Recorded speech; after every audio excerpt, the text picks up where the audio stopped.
ขันเจ้าบ่เมื่อยป่าอายบ่ยานดอกแค่หูดับอายสิรับฟังเจ้าคนไข้เฮ็ดอันใดบ่ถูกใจคน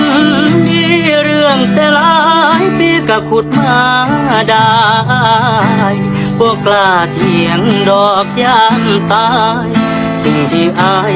ทำได้คือทน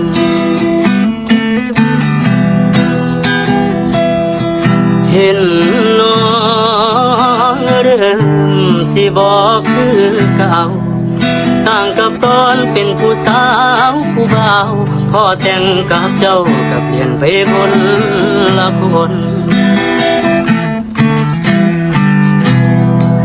จอบหาเรื่องอายได้ทุกวัน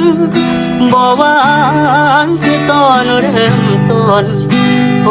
บเขาเจ้าบ่หน้ามนปล่อยจนบ่รู้ต้นอาย